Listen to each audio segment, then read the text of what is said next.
إن الحمد لله نحمده ونستعينه ونستغفره ونستهديه ونعوذ بالله من شرور أنفسنا ومن سيئات أعمالنا. من يهده الله فهو المهتد ومن يضلل فلن تجد له وليا مرشدا. ونشهد أن لا إله إلا الله وحده لا شريك له، ونشهد أن محمدًا عبده ورسوله. اللهم صل وسلم وبارك على حبيب قلوبنا وقرة أعيننا محمد بن عبد الله. إن الله وملائكته يصلون على النبي يا أيها الذين آمنوا صلوا عليه وسلموا تسليما. اللهم صل على محمد عدد ما ذكره الذاكرون، وصل على محمد عدد ما غفل عن ذكره الغافلون. وصدق رسول الله صلى الله عليه وسلم وهو يحثنا على الاستماع إلى خطبة الجمعة. من قال لصاحبه أنصت والإمام يخطب فقد لغى، ثم قال ومن لمس الحصى فقد لغى ومن لغى فلا جمعة له. Le prophète sallallahu alayhi wa sallam nous a montré les règles de bienséance.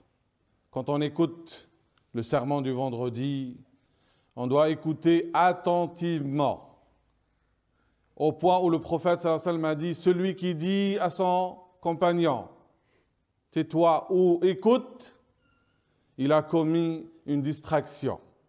Et celui qui touche les cailloux par futilité,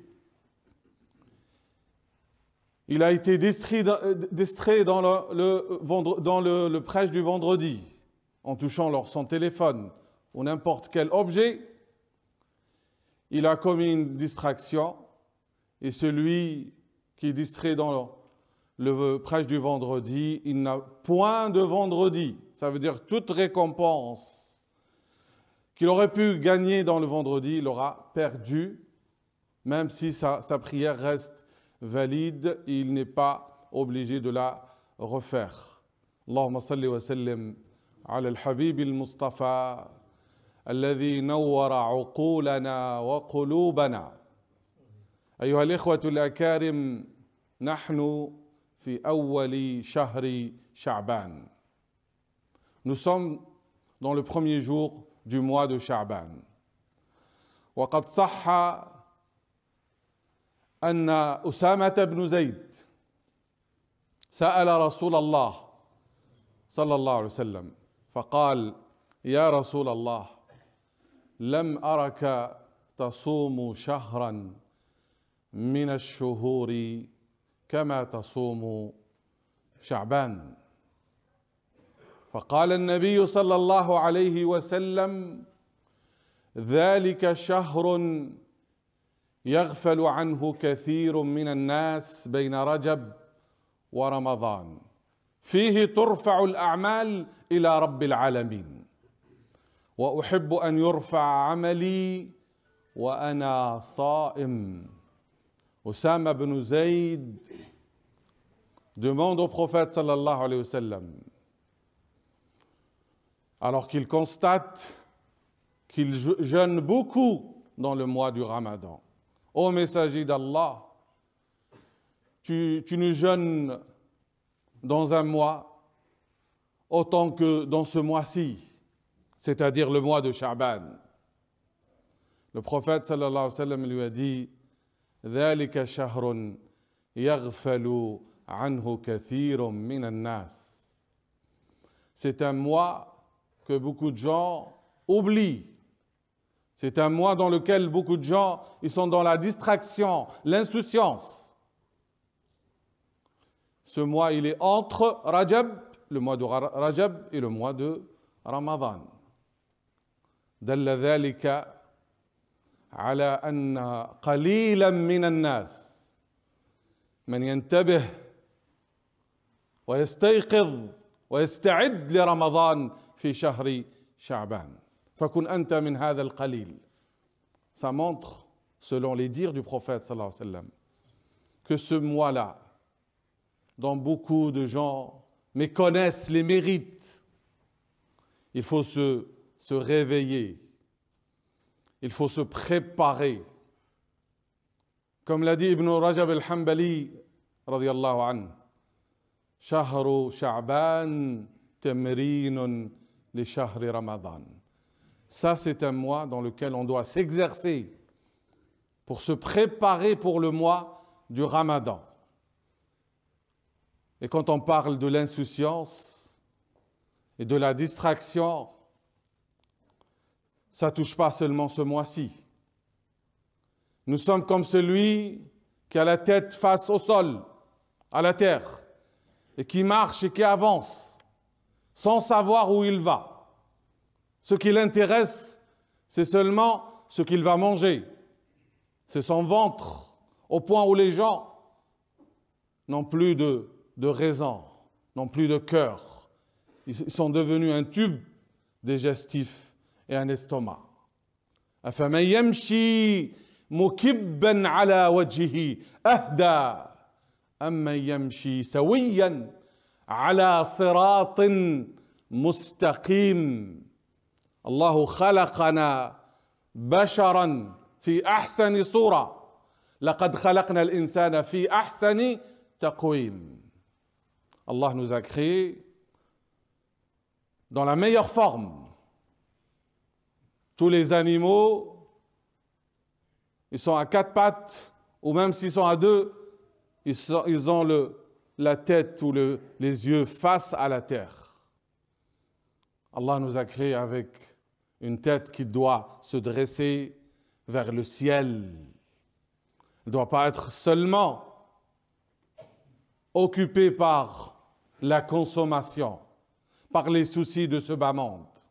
Et Allah nous dit, est-ce que celui qui avance avec la tête face à la terre est-il mieux guidé ou celui qui marche redressé sur le bon chemin, sur le chemin droit? Combien de personnes vivent sans savoir dans quel mois nous sommes et comment on doit se préparer pour le mois du Ramadan?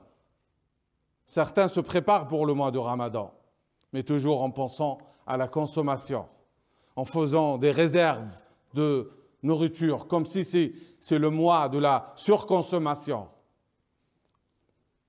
Le prophète sallallahu alayhi wa sallam indique à sa umma qu'elle doit se réveiller, elle ne doit pas être parmi les insouciants, ceux qui ne connaissent pas le mérite de ce mois, qui est le mois de Sha'ban, dans lequel le prophète sallallahu alayhi wa sallam jeûnait fréquemment. Ya Rasulallah, lam araka tasumu shahran min ash-shuhur kama tasumu Sha'ban. Zayd, Osama ibn Zayd remarque les faits et les gestes du prophète sallallahu alayhi wa sallam. Il voit qu'il jeûne dans ce mois plus que les autres mois. Et il demande au prophète sallallahu alayhi wa sallam, c'est quoi la raison? Et le prophète sallallahu alayhi wa sallam l'interpelle. Ce mois qui est Sha'ban, c'est un mois devant lequel beaucoup de gens sont insouciants, oublient ses mérites, et qui est un mois entre Rajab et Ramadan. Il a un mérite considérable. Dans ce mois, Allah fait monter les œuvres, tes œuvres, toutes les œuvres de l'année vont monter vers Allah, Rabbul Alamin, le Seigneur des mondes. Et le prophète dit, je préfère, j'aime que mes œuvres montent vers Allah en étant en état de jeûne. Il espère qu'Allah agrée ses œuvres. Ne pense pas parce que tu as fait tel ou tel acte qu'il est agréé par Allah subhanahu wa ta'ala. Le prophète sallallahu alayhi wa sallam sait que ce mois, c'est un mois de mérite. Il jeûne. Il nous recommande de se préparer pour le Ramadan. Ce que tu aimerais faire pendant le Ramadan, commence à le faire aujourd'hui. Regarde le mushaf Coran que tu as à la maison, combien de poussière s'est accumulée sur lui? Combien de temps on n'a pas ouvert le Coran pour le lire? Combien de temps on n'a pas prié la nuit? Combien de temps on ne s'est pas assis tranquillement pour penser à l'au-delà, à ce qui nous attend après la mort? Combien de temps on a oublié, alors qu'on entend chaque jour qu'il y a des morts, que nous sommes des mortels? Combien de temps on fait notre prière, mais on la bâcle, on la néglige, on se débarrasse de la prière comme on se débarrasse d'une corvée? Combien de temps on fait la prière, mais nous sommes ivres par l'amour de ce bas monde, alors qu'Allah il a dit Ya ayyuhalladhina amanu la taqrabu as-salata wa antum sukara hatta ta'lamu ma taqulun. Ô vous qui avez cru, n'approchez pas la prière en étant ivre. L'ivresse, certes, elle peut être due aux boissons alcoolisées, qu'Allah nous protège. Mais combien de personnes rentrent dans la prière, même s'il n'a rien bu, mais sa tête et son esprit, ils sont ailleurs. Il ne sait même pas qu'est-ce qu'il a dit. Combien de personnes n'a de soucis dans ce bas monde que ce qu'il va gagner, mais il ne pense pas qu'est-ce qu'il a préparé pour sa vie, la vraie vie. Voilà que le mois du Ramadan qui s'approche. On sent l'odeur du Ramadan. Mais il y a nécessité qu'on se réveille. On se réveille en commençant à jeûner. Et en commençant à revenir à Allah subhanahu wa ta'ala. Et surtout à se débarrasser de ce que Allah déteste. Les cœurs qui sont pleins de haine. Les cœurs qui sont absorbés par l'amour de ce bas monde. Au point où les croyants et les non-croyants, ils n'ont qu'un seul souci. C'est le matériel, c'est l'éphémère, c'est tout ce qui est lié à ce bas monde. Peu de gens pensent à l'au-delà. Peu de gens trouvent dans la prière leur consolation, leur refuge. Wasta'inu bis-sabri was-salat. Aidez-vous, trouvez assistance et force et énergie dans la patience, l'endurance et la prière et la salat. وَإِنَّهَا لَكَبِيرَةٌ إِلَّا عَلَى الْخَاشِعِينَ. Et elle est difficile, sauf pour les humbles. الَّذِينَ يَظُنُّونَ أَنَّهُمْ مُلَاقُو رَبِّهِمْ وَأَنَّهُمْ إِلَيْهِ رَاجِعُونَ. Ceux qui sont dans le khushu', l'humilité dans la prière, c'est ceux qui savent et qui ont la foi ferme qu'ils vont rencontrer leur Seigneur, qu'ils vont à la comparaison devant Allah dans un jour terrible. الذين يظنون أنهم ملاقو ربهم وأنهم إليه راجعون. Et qu'ils vont retourner vers lui. Ceux-là, quand ils font la prière devient pour eux une ascension vers Allah subhanahu wa ta'ala. Une ascension vers l'au-delà. Ils vont quitter ce monde-là pour vivre avec Allah, dans l'intimité avec lui. Et leur cœur va faire cette ascension vers Rabbul Alamin. Ceux-là, Allah acceptera leurs prières. Allah va agréer leurs œuvres. Et cela, Allah leur pardonnera. قال صلى الله عليه وسلم يطلع الله تعالى في ليلة نصف من شعبان فيغفر لكل عباده إلا مشرك أو مشاح. وفي رواية يطلع الله تعالى إلى خلقه في الليلة من نصف من شعبان فيغفر للمستغفرين ويرحم المسترحمين ويترك أهل الحقد وحقدهم. Dans la nuit du milieu de la moitié de ce mois de Sha'ban, Allah Ta'ala regarde ses créatures, ses serviteurs. Il pardonne à tous ses serviteurs, sauf un associateur ou un homme qui a la haine dans son cœur. Il pardonne à ceux qui demandent le pardon. Et il accorde sa miséricorde à ceux qui demandent sa miséricorde, mais il délaisse ceux qui ont la haine dans leur cœur. Celui qui veut se préparer pour le mois du Ramadan, il doit savoir qu'il y a une chance devant lui. Pour être pardonné, pardonne aux autres. Parce qu'au même temps que nous nous sommes cramponnés à ce bas monde, attachés à ce bas monde, on est devenu prêt à rompre avec nos familles, avec les plus proches, à cause même de ce bas monde.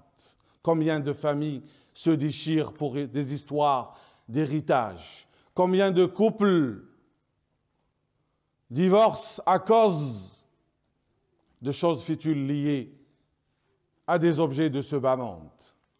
Combien de gens se séparent alors qu'ils étaient amis à cause de l'envie et de la jalousie?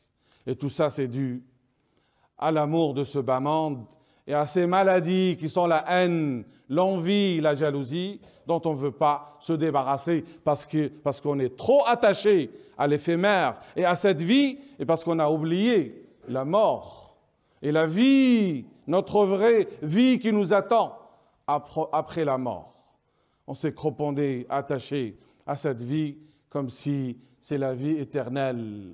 وَقَالُوا إِنْ هِيَ إِلَّا حَيَاتُنَا الدُّنْيَا وَمَا نَحْنُ بِمَبْعُوثِينَ. On a considéré cette vie comme la vie éternelle et on a oublié la résurrection. C'est la cause pour laquelle on est dans cette paresse, cette insouciance. Nous sommes devant une occasion d'or d'être pardonnés, mais on continue dans notre oubli et dans notre insouciance. C'est le moment de se réveiller et de demander pardon à Allah et de se repentir et de se demander pardon entre nous afin qu'Allah nous pardonne. Allahumma ighfir lana dhunubana wa tahhir qulubana wa akhi baynana واستر عيوبنا وآتنا في الدنيا حسنة وفي الآخرة حسنة وقنا عذاب النار.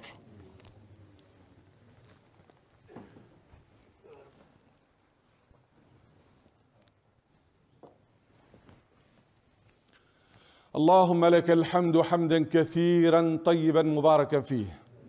يا رب لك الحمد كما ينبغي لجلال وجهك وعظيم سلطانك.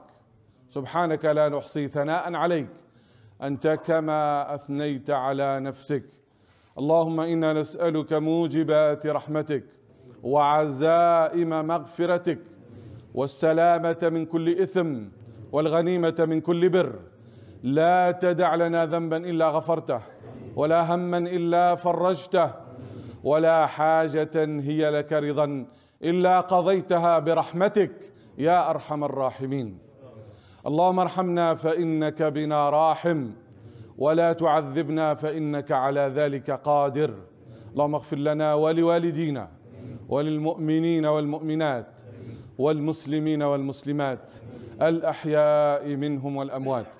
اللهم ارحم موتانا، اللهم اشف مرضانا، اللهم خفف عن كل مريض، اللهم اهد أولادنا وردهم إلى دينك ردا جميلا. اللهم اجعلنا هداة مهتدين غير ضالين ولا مضلين. ارحمنا برحمتك فإن رحمتك وسعت كل شيء ونحن شيء فلتسعنا رحمتك. وآخر دعوانا أن الحمد لله رب العالمين. Je rappelle juste qu'il y aura une formation le dimanche 19